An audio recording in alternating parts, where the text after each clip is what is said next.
Hello, I'm Lucy. And I'm Rebecca. And welcome to Discussing the Roles, where two film students who bonded over Dungeons and Dragons talk about Critical Role.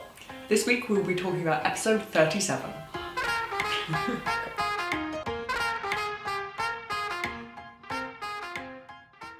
Okay, so... It was the live show, guys. in New York. It was so epic. It was, oh my gosh. It was stupidly epic. Of course there was, technical issues that we all now know about. It's been talked about a lot online, so there's, if you want to go and have a look at what everyone's talking about and what everyone's thoughts are, go and read all of those. Yeah. My big one is just always be respectful and understanding and know that running this sort of thing from a theatre, and theatres aren't built to have live streaming things on their stages. They're built to have theatre where you watch it live and that's kind of where it ends. So yeah, but I honestly didn't care. No. It was just so fucking good. Yeah, it was. It was absolutely amazing. It's just the cast and crew have obviously worked on the technical issues to fixing them. They've obviously worked so hard on that. But on the actual day, I cannot imagine, because they flew out nearly a full week earlier, because they were saying on Tuesday at talks, they were like, well, we're leaving after this. So I was like, damn, they've put the hours into this. And I fucking love it. I fucking love it. There couldn't have been more they could have done. No. And they'll fix what they can and what they can't. It wasn't lost into the mist of time. Yeah, precisely. It won't be the biggest thing. Yeah, but it's whatever as far as I'm concerned. Yeah. There were other issues to kind of do with the venue and other stuff going on around that. I'm going to link to Twitter threads in the description. If you want to read those, go and read them, but there is never any pressure to kind of engage with that side of things. It's, that everyone will learn from this and be like, okay, well, this is a note of what we want to make sure we know we can do next time. Yeah. And the crew are amazing and they know what they're doing. So they'll make sure that that's a thing. Yeah. And I have complete faith. So it's fine. It's fucking awesome. Yeah. Okay, so the announcements. Okay. So D&D Beyond is still a thing. Yeah, that was still a thing. I was just reading D&D Beyond and nothing came on in my mind as to what that meant. Yeah, I'm currently in love with D&D Beyond because we're about to start our own kind of game. I'm already playing one via Skype, but we're about to start an actual home game, which I've never been a part of before. I've always done it via the internet. So I'm on D&D Beyond a lot at the moment. Yes, okay, same. I'm fine. It'll be great. It'll be amazing. All Work No Play. By the time you see this, the next episode's out, so go and watch that. Yes, it will be. Yeah. And tonight, Monday night, there will be Liam O'Brien on Between the Sheets. Yes. And then Wednesday on YouTube, for all of you lovely people who don't have Twitch. We both have Alpha, and then watch via YouTube because we're good fun like that. Yeah. Was there anything else that was good? Yes. Vox Machina Origins. The art has been revealed, or new art has been revealed rather, for next summer, and Percy's in it now. And Pike. And Pike with brown hair. Before she died in their home game. How weird is that? How weird is Pike? Oh, no, I'm not going into that now. No. Okay. No. Anything else? No. Okay. No. Yeah, we sound very sure of ourselves. Okay then. I'm sure that's it. If there isn't, we'll put it in. No. It's fine. Okay then. We don't know what we're doing. No, we do not, but it's fine. Okay, then we shall move on to discussing the Mighty Nine.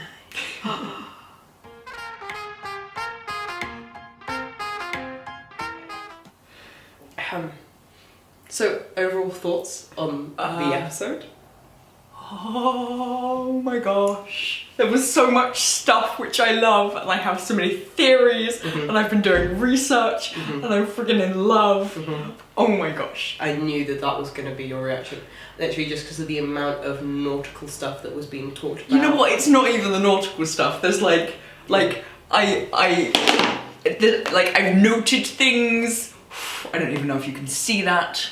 She has a page marked. I have a page marked, guys. I mean, yeah.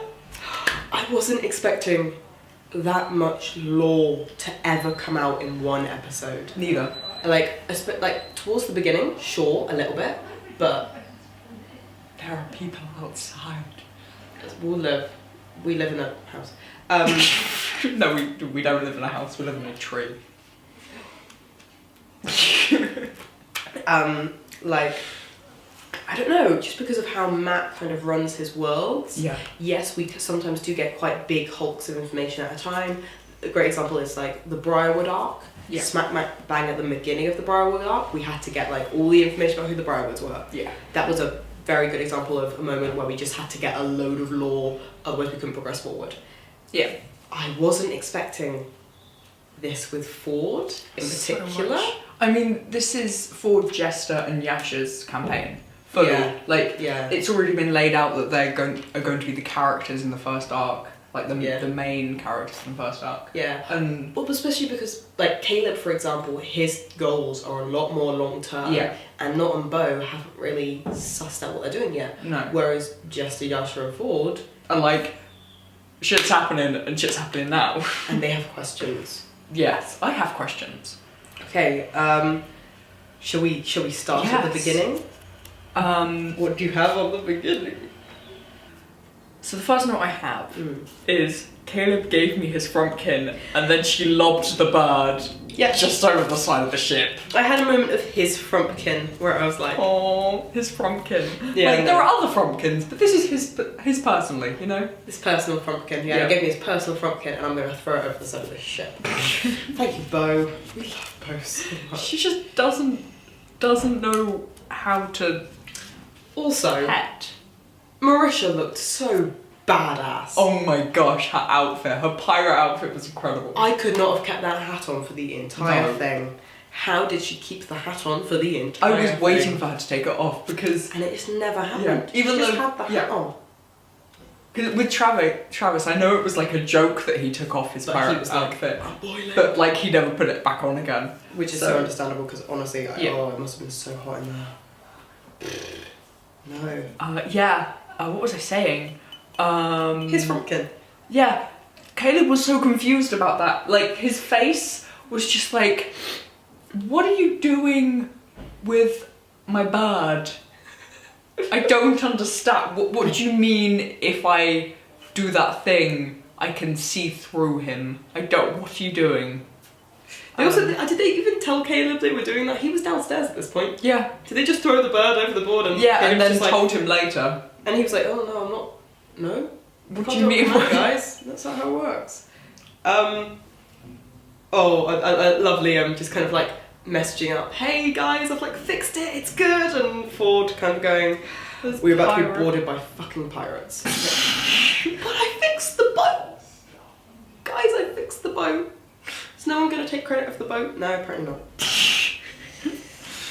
It's just, he seems so happy with himself that he fixed the boat as well. I was really, because it was a really clever idea. It was. It was such the spell moment. It just really worked. Yeah, but like we came into the game when he was still holding the spell. Yeah, we did. You all right there, hon? I'm still really ill. Apologies. I also have a massive bottle of water, so I'm gonna swap my tea out. I think It's gonna be an event every single. Also, thank you to the girl who tweeted us saying you liked my mug. It's from Harry Potter Studio Store. Sorry. I felt that was a thing you guys needed to know. Yeah. Travis's Idiot Guide to Sailing. Yes. Well done, Travis. Well done. Yeah. You did so much better this episode. Also, is it in alphabetical order? Because he flipped through. Someone said something that, and like the word, I can't remember what it was for the life of me. It was like something towards the end of the alphabet, and then he flipped through to the back, and I was like, is it alphabetic? Because it had like tabs and stuff anyway. If it is, that's fabulous. I'm all about ordering things. As you can probably tell. Oh, that's amazing. I love that so much. Just, yeah. Both. Although, having said that, Travis and Ford didn't think any of this through. no. They were like, yes, I know what the orb does. No, I don't know what the orb does. No. Ooh. Yes. That was a funny moment of Travis. There were lots of moments throughout tonight where Travis would go like forward Travis, forward Travis, forward Yeah. Travis. You could Yeah. see it changing. He was like, no, I need to like, guys, help me. No, I'm forward again. Yeah. Flirting with Captain Vatican. But Matt at one point was like, your reactions are killing me, and I was like, same. Travis's reactions to anything in D&D are like my favourite thing. Well, because Travis has never had to have a centred episode No. with lore that's actually really important and is like a big deal, because he played Grog. And while we love Grog. Yeah, and Grog had some fucking moments which are epic. Oh my god, yeah. I mean, just like Crane Edge. Like, one of my favourite weird things to ever happen. Any adventures with him and Scanlan were always just wonderful. my favourite thing. But hat shopping. But Travis has never had to deal with this before. No. He's never had to deal with, oh no, this is lore, this is your lore, and you as a character and as the party are going to have to lead it and like deal with it. And it's like, not just small lore, it's God lore. Yeah. And he's loving it, and you can tell he's loving it, but especially from like talks last week, he's struggling. Yeah. And it's a massive step. And I think, bearing in mind this is like, what we're seeing now is basically the knowledge of like a new, it's essentially a new player dealing with these moments of like God stuff and lore, because before he hadn't played D&D before. I mean, he talked about it between the sheets. Hadn't played D&D before, or any RPG game. And then when he did, he played Grog, which kind of was a very, very clever way of getting him out of having to do this stuff. And now he is. And he's kind of on his own a bit without the support that you would normally give a new player. And hats off to him, man, because he's doing an epic job. Oh god, yeah, but every now and then you can just see the fear. Yeah. Also, he's a new dad. Yes. He's doing this, and there is a baby. Yeah, everything is new. There is a baby. Okay. Although we are talking about Ford a lot this episode, and we'll keep coming back to him. Oh, I have others. However, I have a note. Oh, hello. That when they were, I can't remember what it was, but it was between the moments of them having people coming on the ship, and when they were talking to Captain Avantika, Not was like, this is a terrible idea, I don't like this idea. And I wrote, when will Not take more responsibility? Because she has the highest intelligence of anyone in the group. And then, when was it? Give me a minute. Where is it? Not took the lead finally. And she ended up kind of standing up and talking to Avantika as if she was in charge. Yeah. And I loved it because it was like the first moment in which we saw Not kind of using her intelligence for the good of the entire group. Yeah. Slowly, and we saw it a little bit last episode, slowly her and Caleb, for very selfish reasons, are becoming less selfish. Yeah. Does that make sense? Selfish for the group. They're selfish in general still to the outside world, but not to the group. I agree, but I also think like they've suddenly realised to get what they want, they need the group. Yeah. So they need to keep the group together, they need to keep the group happy, so they're doing stuff for the good of the group because it helps them. Yes. It's a weird, selfish, they're so selfish and it's so fun. Yes. And that's a really weird sentence. Yeah. But I also feel very sorry for Gillen, who didn't know there were any pirates. Just got left. Him and Orly. Orly probably knew there were pirates. He's probably dealing with it quite well, thinking about it. Orly isn't like the kind of person to get kind of turtle to get pushed around. No. But Gillen is just so not prepared for any of this. I feel so just sorry let him for stay under deck. Like, just let him stay below. But he won't because they came to shore and to fix the boat. He found out. He'll be fine. He won't be fine at all, but it's very funny to think he's going to be... I did notice, though... Yes. When the pirates had guns trained on the Mighty Nine, you could see Percy just flicker on Talison's face. Oh, there was a moment of, oh, guys, I'm so sorry. Why did I invent these? I'm sorry. Which, FYI, I'm really intrigued on, like... Oh, I want more lore on the guns and how they've kind of travelled continents and how what happened in those 20 years as far as Percy. Basically, hey Taliesin, I need you to give us a load of lore on what happened with the Dorolos post-game, because they keep coming up. We've heard of Whitestone, we keep seeing guns, I now need more information. But here's the thing, Matt did say that they weren't like common like decoration or whatever, or so where did they get them from? So no, they were saying how that it sounds like when a ship came past or they attacked or whatever, they take whatever guns they had.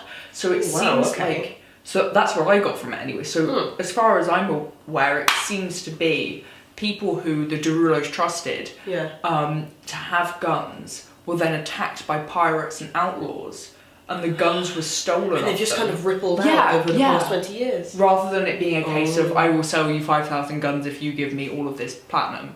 Yeah, because it doesn't sound like Percy. No, it doesn't. No. That's a really interesting thing. That's how I think it's more likely that guns have gotten out through the world rather than... Yeah. I completely agree. Selling and buying and stuff. Yeah. I completely agree with that, actually. I think that's a really good point. But yeah, it's just nice to see little nods every now and then. It can be very emotional, because I have a very emotional connection to Percy. In case no one will ever notice, and you will see this a lot. Yes. I have a very emotional connection to Percy. Sorry. I've said that 3 times now. What are Caduceus' specific burial needs? Oh yeah, what is that? That was very... Like, I had a moment of... It was my favourite moment. No, it wasn't actually. It was my favourite Caduceus moment, because it was hilarious. Just a case of like, if this is gonna happen, he's so accepting of death. It's very funny. But I want to know what they are. I'm sorry. I'm just excited. I want to know what they are. Hey, so we need like a breakdown of Caduceus' burial rites. Okay, that's fine. Everyone seems to be making an effort with him though. Oh yeah, I think they've all been very aware of what they...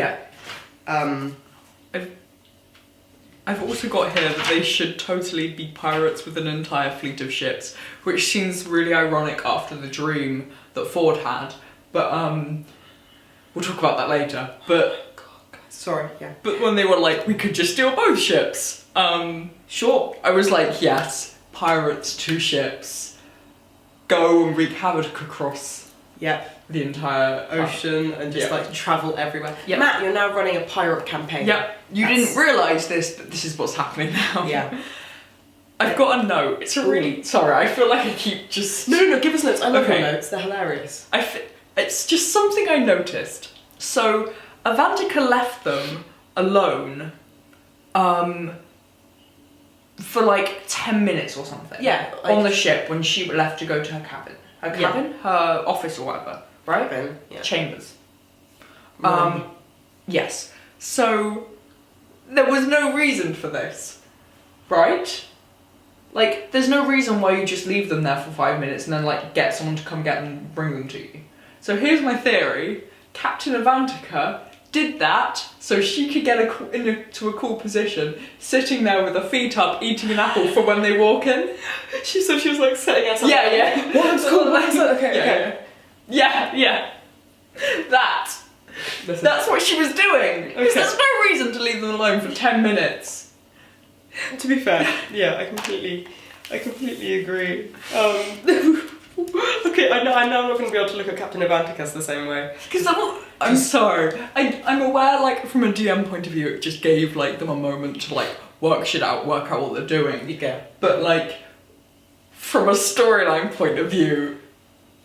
Okay, no, because I think she's so badass in a really creepy way. But so badass, and I just... that's gonna stick next time. Thanks. Next Thursday's gonna be rough for me, because I'm just be like... But she waited for 10 minutes and was like, what am I doing? Tidying up my room, like lighting candles. So stupid. Oh my god. Dusting. Getting her cool boots on to show off when she puts them on the table. Sure. Okay, that's fine. Okay. Dramatic page turn, I love it. So... I love her notes. They're so different to how I make notes. So can't read any of this. You will never know what's on my notes. I list. Sorry, yes. Yes. Costco. Yes. That had to be mentioned. Yes, that was funny. Like, I have nothing to add to this. Jumanji. Costco. Yep. That's not his name, but I will refer to him as Jumanji. That's not my name. Sorry. I will refer to him as Jumanji, because that's amazing. Just 2 gags that we just needed to mention. Yeah. What's tense? I don't know. How does grammar work? It doesn't work. Okay. Yeah, speaking of what the hell is Ford mixed up in? I don't know. Although I have an interesting theory about that, and I don't know whether to talk about it now or later because it links to more stuff later, and I kind of just want to hold on later then, because I'm just going to talk about the moment it's so good though. Yeah, sorry. I will agree, and I'm very excited. So this whole moment, I'm circling the bit where we were talking, where like this moment here that you can definitely see. Yeah, where it was first kind of revealed. Watching the cast, in particular those who know what Leviathans were, and watching Travis, who didn't. And that's just an amazing moment of they all know what's happening, and he's like, should I be really okay? I'm worried. I'm now very, very scared because I don't know what it is. It's like the deck of many things all over again of like, I don't know what the issue is, but everyone else is freaking out, so... Deck of many things was amazing simply because everyone just dropped and went, Travis. No. No, that was... Can we, in this moment, there's 2 things about this. Firstly, Avantika's reaction to meeting another person who was like a chosen one or whatever was my reaction to meeting my first critter. Hello. I was literally like... It is a thing. It's like a moment of, oh my god, it's not just me. What? There are other humans? Yes. That level, I felt that so much. I was like, it's me with Lucy. Oh. Secondly... Oh, that's really sweet, except for the fact that she's really cultish and creepy. You're welcome. Okay. Again, just cough through me. Yeah. Sorry. Secondly, Matt's storyline twists. Oh my gosh. This guy needs to write a fucking book. I mean, he doesn't have time. No, not that he has the time. But someone let him sit down for like a year and write a fantasy novel. Oh my gosh. I would... Because I have no words anymore. The thing is, it's not even the fact that like the twist of Avantika is actually another chosen one. It's simply the fact that the way he played it. Yeah. He's such an incredible DM. And just, like, they could, in theory, have never found out about it either. Like, if they had attacked, if they had just... There was a moment where I thought that was going to happen. Yeah, same. I was like, oh, they're just going to, like, Caleb's going to be like, fire! Yasha's going to get her sword out, and they're just going to burn the ship. And then they? And then they didn't, and they played it right. Yeah. And I was so proud of them. I was so proud. Oh my god. And then I had a moment of Liam in his accent saying Percy sticks, and I was like, if there's going to be a crossover, I might end up crying. I doubt it. I'd love it. I'd love it, but I feel like it would just be a case of like sneak peeks of like. But see, this is the thing that we all. If it was ever going to be a thing, because there are loads of posts out there about the Mighty Nine meet Vox Machina, which I don't think will ever happen. However, we forget, it's been 20 years. Yeah. Which means I'd say the youngest Dorolo kid is probably about 17, 18 at this point. Yeah. Depending on how quickly Vex and Percy had their first child. Which means, you know, if they were going to meet anyone, it would be them. There's a Dorolo child. I thought that for a while. However, they purposefully didn't name them on stream because they wanted them to be in other people's games. Yes, so as far as we know, because Matt did say, no, guys, name them. And I did query that because I went back and watched the recap live stream that was posted on YouTube. I watched it, I didn't catch that. The recap? Yeah, no, I watched the recap. I didn't catch Matt being like... No, because they're talking about it, because I think it's where I last paused, because I was then going and doing something else, because unfortunately it's like 3 hours long and I need to stop and do other things. Unfortunately, life got in the way of Critical Role. How rude. It really was rude. No, but I paused at that moment where he was like, no guys, name them for me. And I was like, okay. And that's just I think about Percy way too much. I'm really sorry. But so I think if there was ever going to be any sort of crossover, it would be the Derolo children. Yeah. Which I feel like is very unlikely, but if that was something Matt was ever going to even think about approaching, that's who we would meet, and that would be... You know what? I personally thought that it might either be the Derulo kids, but then because they didn't name them themselves, I thought there was a thing that between like Taliesin and Laura being like, actually we don't really want... I feel like there was more of a reason why they didn't name them, but also I think they might meet Keyleth. Oh, they could meet Keyleth. Oh. As like an advisory role, not like I'm going to come into battle with you, like...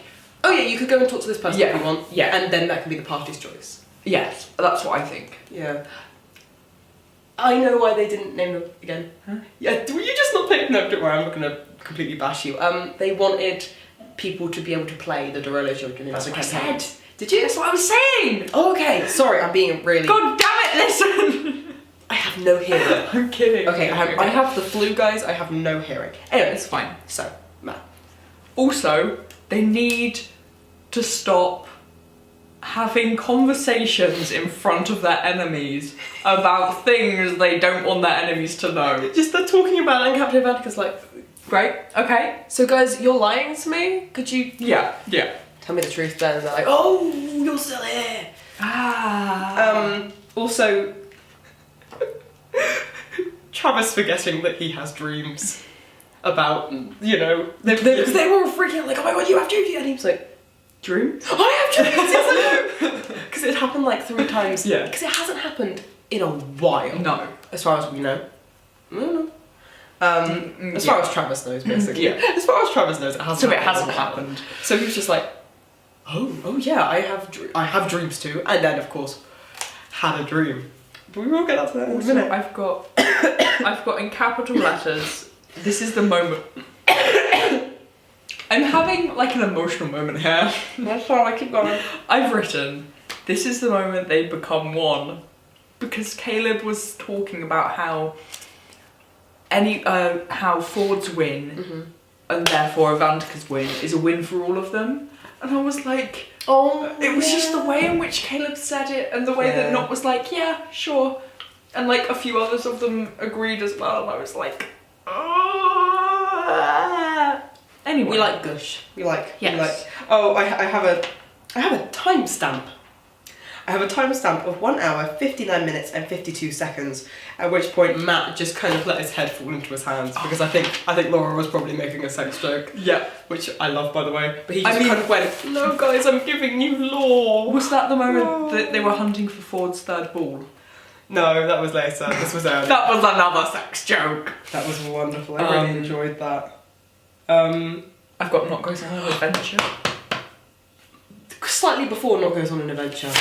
I think we've talked about this before we started doing the show, of the fact that Ford doesn't know he's a warlock. Oh, yeah. Because Caleb was literally going, dude, let's think about the before and after for a moment. Like, before the ship went down, he literally was listing Ford's abilities and was just kind of sitting there going, no, I couldn't. No, I couldn't. What would you look at that? Yeah, no, I couldn't. And it's that moment of, he honestly doesn't know. My knee. You may move. Would you like to move? No, it's just my knee's killing. It's fine. Okay. I don't need a knee. I've got another one. Okay. And I think, yeah, he's kind of getting there at this point. But at that point, sorry. At that point, and the way Caleb was having to talk to him about it, I've had this moment a couple of times, and I was just like, he doesn't know. He just doesn't know what's happening to him. And that's so scary, and makes this whole thing really almost tragic. Yeah. I've got a note on that. I mean, Yes. But if we talk about Not's adventure first, but I do have a few notes on that. Yeah, I want to talk about that later, so I'll go back to that point later. Okay. Yeah, not to finish. He rolled a 26 and a 29 on his stealth. So proud of not becoming like an awesome rogue. And also the comedy that Roguing. Sam ends up putting in with like putting his trousers down with the candle. Great. Yeah. Such a different road to that, which I love. I love that we have, because we have new classes that we haven't explored before from previous campaign 1, but I love that we have another rogue, but it's so different to how Liam/Vax was a rogue. And I'm like, doing good. Jester really didn't like Ford going with Avantika. No. She was so against that and very angry when he came back. Yeah, well, I think they'd had that maybe moment not the night angry, before. upset, yeah. They'd had that absolutely beautifully RP'd, beautifully described moment the night before. Yeah. And then he'd basically gone and... There was a moment when I was like... rolled an actual 20 on seduction. Yeah, like, I was very much like, oh, okay, Matt, guys, okay. Yeah. No judgment, I'm just going to sit here and let this... Because I did honestly... Yeah. I honestly thought they were going to have sex, basically. I honestly thought that's where that was going. Really? I didn't... I think it's obvious that Avantika... Like, this links into something else that I've got, but I don't think Avantika is interested in Ford. I think she's simply interested in... Kind of what Ford is? No, not Ford is. Just like Okatoa. Because whenever she like reached out, she didn't reach out to him, she reached out to the eye, and it's like Entangled where the witch is like kissing her hair and not her face. It's that. Oh my god, that's such a good analogy. It's that. Oh my god, that's great. So yeah, you're right, it's what he symbolises, yeah. but nothing to do with him. I will say, Matt and Travis's roleplay there was amazing, especially for a moment that was very much kind of seduction, and everyone was kind of being like, and they kept on it. That was amazing, and exactly what that moment would have been for Ford and Avantikas had this been like not a role-playing thing, but like a film or like a television show. That's what that moment would have been. And I was... Yeah. That on top of Liam's reaction through Fromkin. That was... The three of them kind of having this triangle, and I was like... Yeah. That was amazing. And then Bo ended up getting involved like on and off when Marisha wasn't listening to what was actually going on. I love the cast so much. It's just... Oh... And then Molly's tattoos was brought up. Where am I? Yes. Okay. So... Yeah. You go first, because I know you and Molly, so... Okay, so... Here's the thing. The eyes on Molly were very interesting. No, actually, you know what? I'm going to talk about Taliesin and Matt first.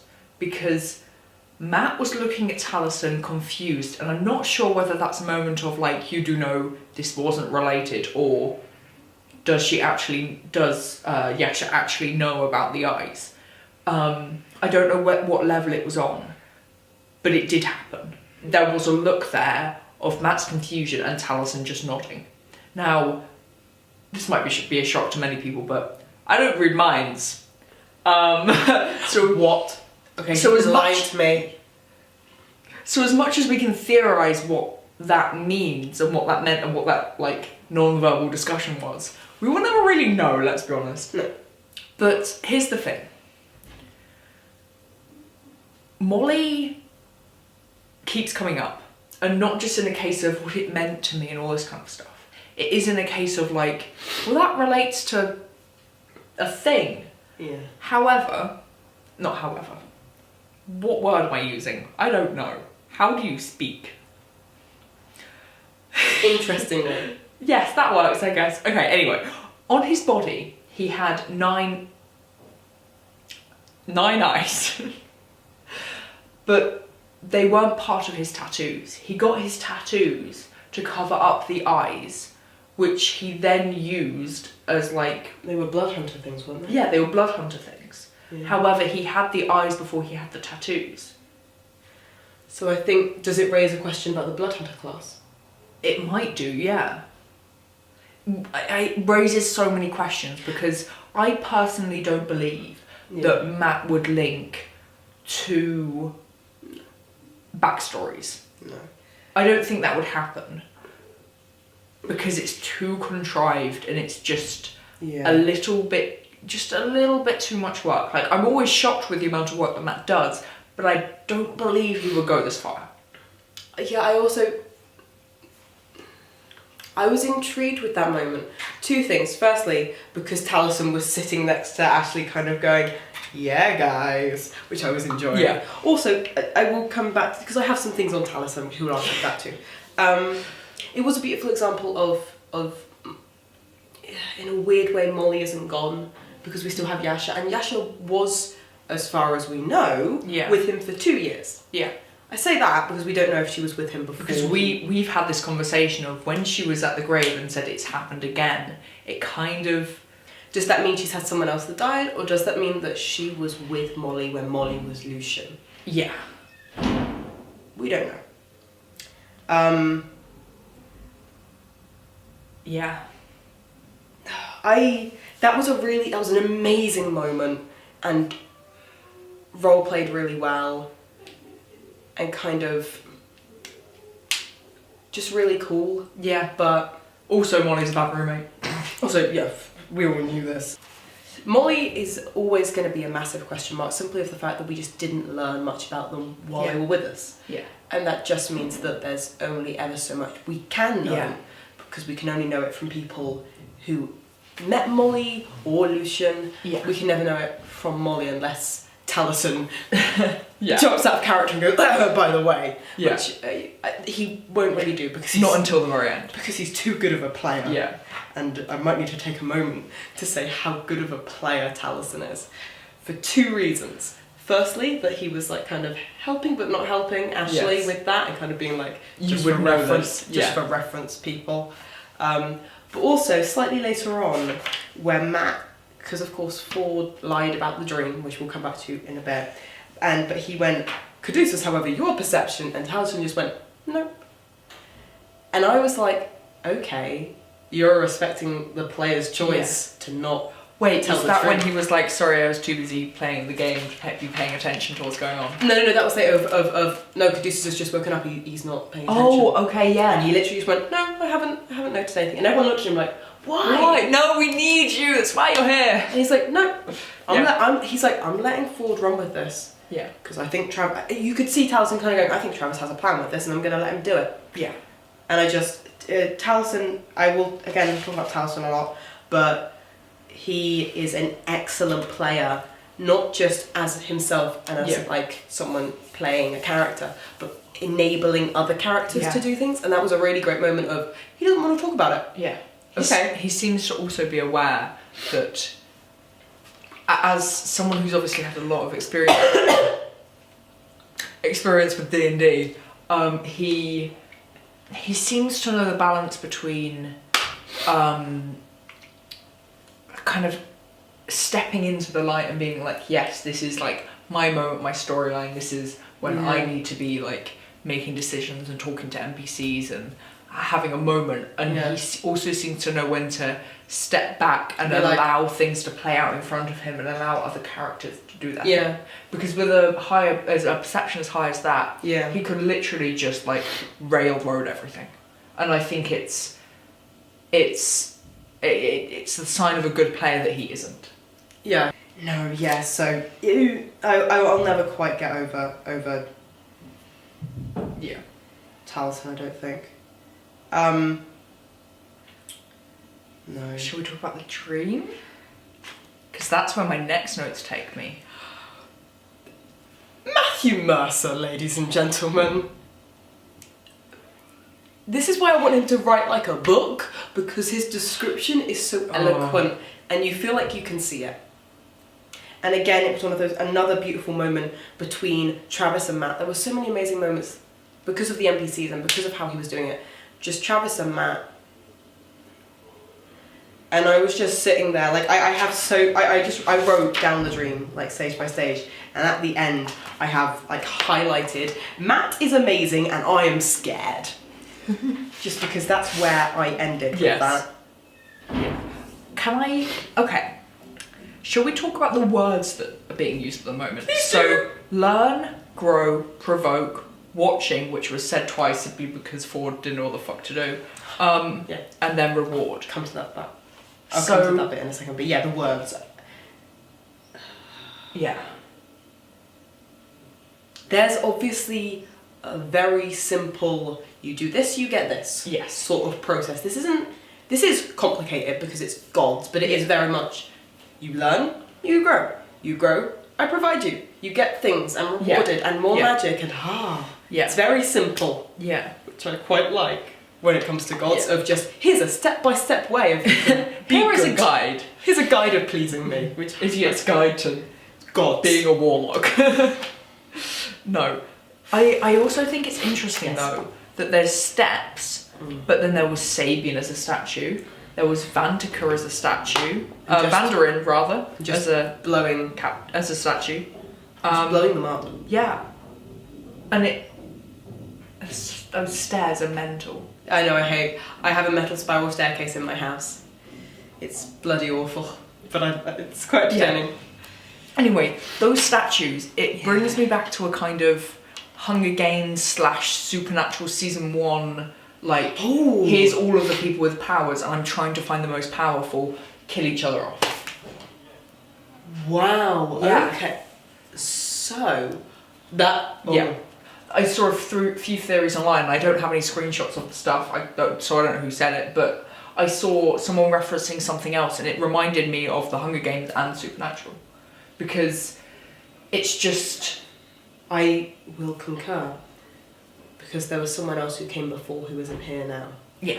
So what is Captain Avantika killed that person and leveled up, and now it's... Yeah. Okay, Captain Avantika and Ford, you need to play off against each other, and whoever levels up.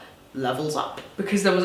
Actually, that's very weirdly similar to Supernatural Season 1 thing, where it was a case of one of the guys who pretended to have not gotten through, like, basically there was one round in which all of these people with powers killed each other off. One person survived, and the next lot came in. In that next lot was Sam Winchester. He ended up dying because of this, but we'll breeze over that. And... But the guy who won the last time didn't let the others know that he knew what was going on and had won the previous round. And so knew that they were all kind of fighting off against each other until the death to level up. So he could kind of sneakily do that. So what if Avantika knows this? And then she and Ford... Yeah. So, I don't think that's going to happen. However, I think she knows more than she's telling him. Oh yeah. And I think, well... And her obsession with Atsukawa, that too. Who knows how you say it? It's very, very interesting.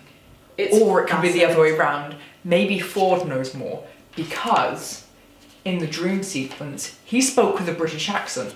And then when he woke up, he also spoke with a British accent. When he did this for the first time in a dream, I thought it was his slip. Yeah. Because it didn't quite sound like a British accent to my ears.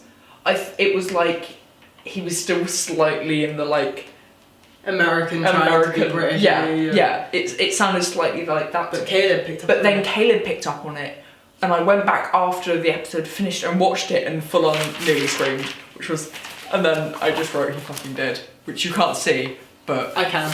It's capitals and highlighted and stuff. But here's the thing, I'm just going to breeze through and That's just fine. continue with this. Because I have you go and then I go because I have some things as well. a theory. Okay, so I don't know if you're aware of this. Okay. But I love things I'm not aware of. Alison Huey On screen. Yeah, said no. I don't know if you're aware of this, but during the first few episodes, there was a theory that Ford was actually a Yanti.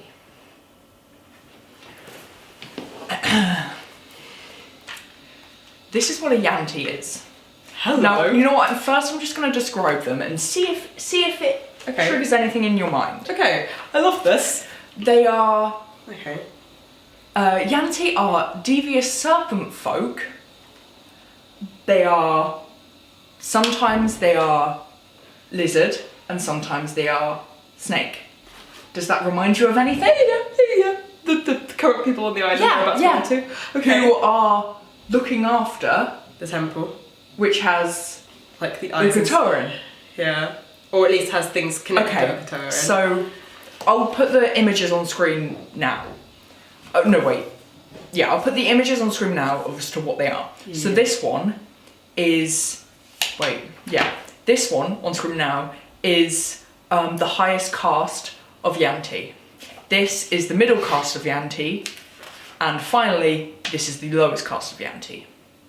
Basically, their philosophy in life is so advanced that it seems very emotionless, and they don't worship their gods. They don't worship their gods because they love their gods. They worship them because of power, and to get kind of closer to this power, they bred with snakes to kind of it's written in here somewhere. Anyway. That's the entire theory, that Ford is a Yanti, because... his god is his power. Yeah, because the thing is, there are no... Like, his gradient on himself is weird as hell, right? No one has, like, a gradient. That's weird, right? Yes. So the idea is that is, like, a magical way of, like, hiding the fact that he's actually, you know, a lizard/snake person. Oh my god. I'm just gonna let that sink in for a moment. This is why I love doing this with you, because Becca will go away. I'll have a very emotional reaction to it and think about kind of in-world D&D stuff as an absolute D&D nerd. Yeah. And then you'll go away and research the world, whereas I'm just like in my bubble. Yeah. I will say, and I have notes on Ford that I want to bring up. My big one, I don't care if these people die.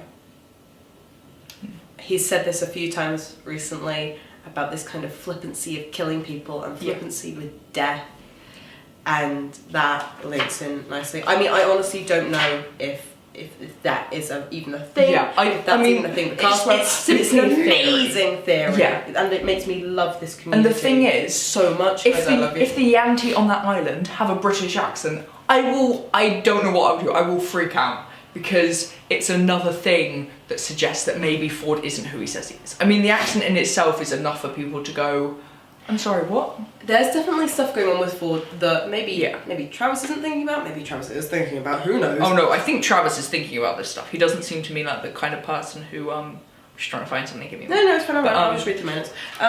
No, definitely I have... Okay, I'm gonna let you have a look at that stuff for a second and talk about the fact that I am so concerned about Ford. Just where he's going. And I think there was a really good point that the guys were talking about at the end of the episode of, okay, if you start going bad, what do we do? And he's sort of like, I don't think I will, but yeah, if I start like trying to destroy the earth, step in. I don't know where he's going. I don't even know if he's still Ford. Because here's the thing. I did a little bit of backstory research, and we know nothing. Yeah. Because, like, everyone seems to have breezed over this because he's such a nice guy. And he's just a great character. Okay, wait, where is it? Okay, we know, I don't know where I've written it down. I'm just gonna riff. Just speak. Yeah. So we know that he was an orphan. Yes. Oh, look. No past references of his life. He grew up kind of chubby and he was bullied for his tusks. So he filed them down. So he doesn't have any tusks to prove that he's a half-orc. Not that he needs to prove that he's a half-orc, but you know what I mean. Yeah. There's no actual evidence on that side of things. So, and the only kind of time that we start getting more details is when the whole kind of Sabian blowing up the ship with one of the orbs and Vandarin, and that was only told to us because he was seen at the other temple when he was seen with the orb absorbing it, standing over like dead bodies and stuff with the stabby swordy thing. Falchion. Stabby swordy. Okay. No. Dude, I had a theory. That's all the brain power I have for today. That is absolutely fine. I'm so concerned. Simply, but in like, not in a oh my god, he's evil, they're gonna like do unmoral things. The thing is, even if he was evil, I'm not sure it would be an issue. But I'm like, there will be a line that the Mighty Nine draw, and I'm interested. Two things. Where is that line? Where in the Mighty Nine's heads are they, okay, this is when we step in? Yeah. And how close are we going to get to it? I don't know. Because I love the moral ambiguity in this campaign. Yes. Because the last campaign 1, was so lawful, which is great. Yes, but it's fascinating when you go kind of Robin Hood. Yeah. And then add gods and magic. I personally believe that if they do start getting to that line, Bo will be the first one to step in. I think so. Because of her influence from Molly. And then I think Yasha. And I think Jester. I think Yasha will back up Bo. Yeah. And I think Caleb will only swap sides when it seems like it's no longer good for the group. Yeah. And there's more people going against him than... And I will be intrigued about Caduceus. Because Caduceus not only doesn't care about power, he doesn't understand power. Yeah. He doesn't understand why it's a thing, how you use it, which is great in like a moral aspect. Yeah. But from, well, you know, like an intelligence standpoint, it could get him in a lot of trouble. He doesn't have issues with death and violence. He's accepted that as part of life. So I think maybe... But it's maybe how that death and violence is used. I don't know. We don't know because we don't know about Caduceus much. I love Caduceus. I feel like he would be more likely just to go with the group, and maybe later on if he's been like corrupted. Like, I don't want to say he's innocent because he isn't. He's innocent. He is from in some aspects. Societal norms. Yeah. So when he has been influenced by societal norms more, I think maybe he will start being a little bit selfish, maybe? Like following Caleb's lead on the kind of death and violence is natural, keeping that idea, but then being a kind of, well, it's best for us, like, people can fuck us over, like, we need to be okay. Yeah. I just have like one last kind of thing, which was one of the last kind of things before we saw the island and we got the description of the island that happened, which were Empire kids having a little heart to heart. I love Bo and Caleb's kind of backing each other up sort of thing. And I had a moment when Caleb was like, I'm not the authority on what I want. Yeah. And I had a moment because I really am nervous about what Caleb wants and what Caleb's going to do. And we might not know for like another year. Interestingly though, you're worried about what Caleb is doing and not Ford. Because I kind of know where Ford's going and he isn't going to try and break space and time. That's my big concern. Yeah, fair enough, fair shout. I strangely enough, I'm kind of okay with like domination over the sea. I'm not okay with breaking space and time. I have a thing about physics and just a small need for physics to stay. Yeah, and the balance of reality. That's my biggie. You're so complaining too much. Jeez. I know, like, you know. I am interested. It's interesting. No, Caleb is my biggest concern, and that will be a thing throughout the entire campaign. Of I will just be concerned about where Caleb is going and what he's doing because I have a big thing about space and time. But that. Great moment between those two. Yeah. I feel like we could talk about forever about Ford not being Ford or not being half or the morality or like his like morality where he's like kind of going with everything and his morals and what that means and if anyone wants to sit down, if anyone wants to talk to me on Twitter or in the comments about the link between the temple that they were in where Ford had this sort of Vandarin with the orb. But also, like, the same time that Molly was, like, pushing his face into the water. If anyone wants to talk to me about the link between that and this temple, whether they're the same thing, whether it's all the same, and they're all following it around, and the gentleman... If anyone wants to talk to me about that, yes. And if anyone wants to talk to me about kind of morals and what I'm worried about in this campaign... Someone come talk to me about social Percy. norms. If anyone wants to talk to me about Percy, come talk to me about Percy. Right, I have no more notes, so let's chat social media. Or questions that you have. Do you have questions? Questions? You don't have to have any. Guys, I don't know. You don't have to have any. That's fine. Ooh. I want to know how much Yasha actually knows about Molly. How much does Yasha actually know about Molly, please? We don't know. That would be a really fun thing. There was something else as well, which was not the whole... Oh yeah, what's the deal with... Because, like, I think we were talking about this, I'm not sure we did it in the last episode, I think we were talking about another episode, but what happens when Jester catches feelings for flirting with Ford, and is this the moment that she has caught feelings? I think she likes him. Not just, I'm going to flirt with you and it's going to be fun. I think these past 2 episodes have been, no, there's something. And I think that's going to be really... And that's going to be really hard for her to cope with while he's trying to figure out all of this kind of...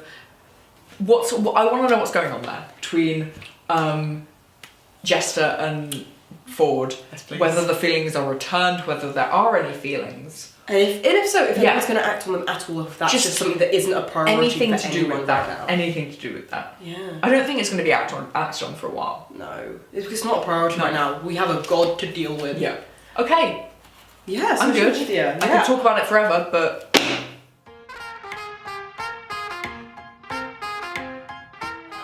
Okay then, so let's move on to cool thoughts and theories we've seen on the social of the media. You first? Yes. I have nothing.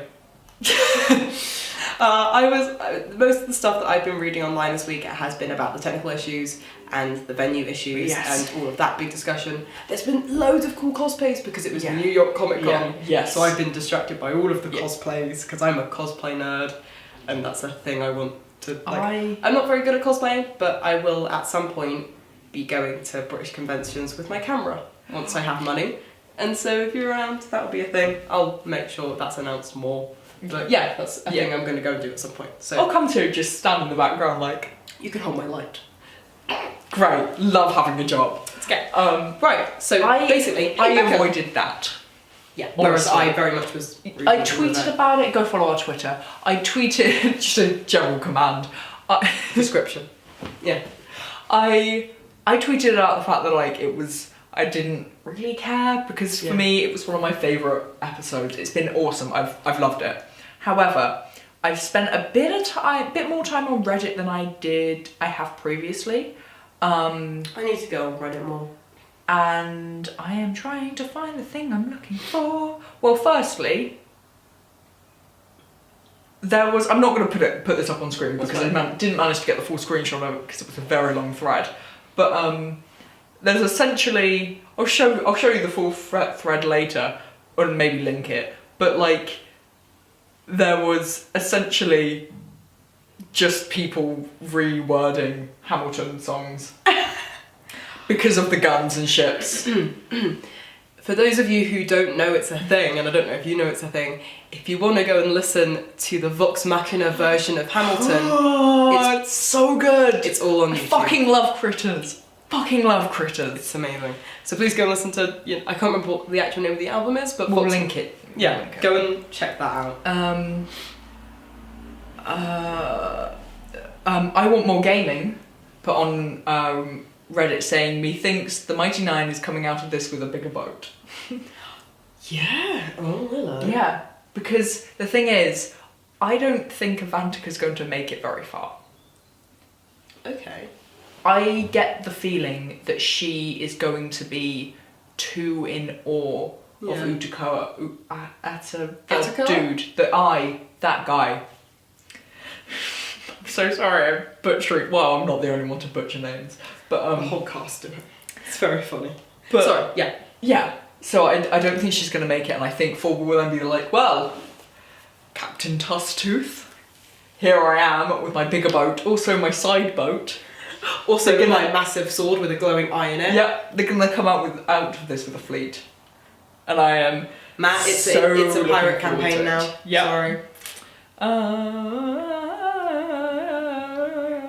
don't know what that was. Great. I love the fact that Matt's just having to deal with the fact that this is now a thing. Like, we're on boats now. That's fun. There was something else.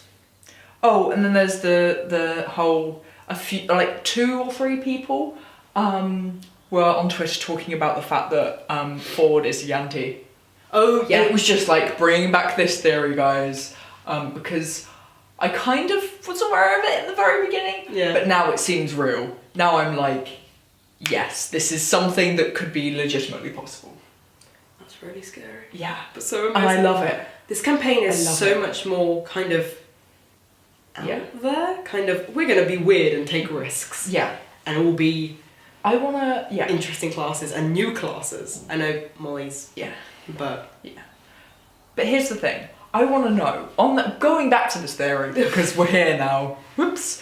I want to know if he carries any like jewelry on him, because back in the first campaign when oh my gosh, I don't know who you're talking about. Tarry, that's his name. Oh, Buck. When he was kidnapped to go... Tarry Darrington! Yes, when he was kidnapped to go back to see his father by the drow, she wore a circlet, which changed her from being a drow to, like, a human. So you want to know if he's got, like, an amulet on him? Yeah. So I want to know, because I think we've seen him use up all of his spell slots. We have. Without there being, like, one that was used, but no one saw the effect of. So he can't be constantly casting disguise self on himself. Yeah. So if that is true, either there is like someone else is casting it on him, which is possible, or he has like an amulet or just some magical item which is doing it to him. Or maybe he absorbed it. I love this community so much. Oh my god. And then I have this, which... Okay, so Atley574, who we have been talking to online, or not talking to, I've been creeping on her.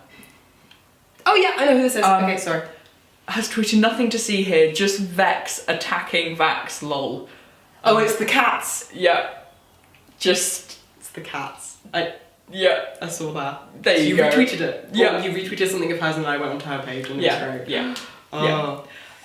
So yeah, there you go. I just thought we'd leave it on that with cats. You know what? That is the best way rather. to end this. Yeah. Cats, guys. Because I feel like if we're not here...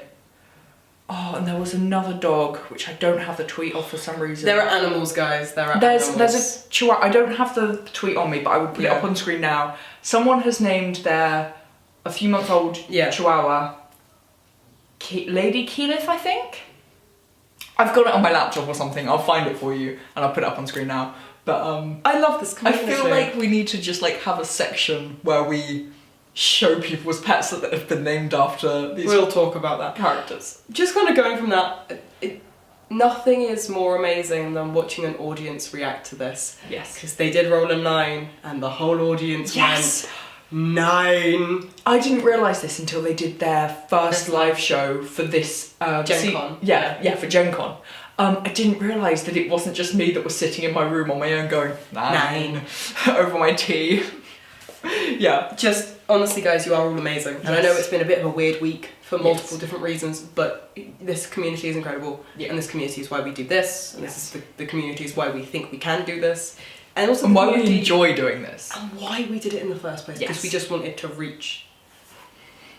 But I nearly started singing Ep37 then, but no. So, thank you so much, guys. I hope you have a wonderful week.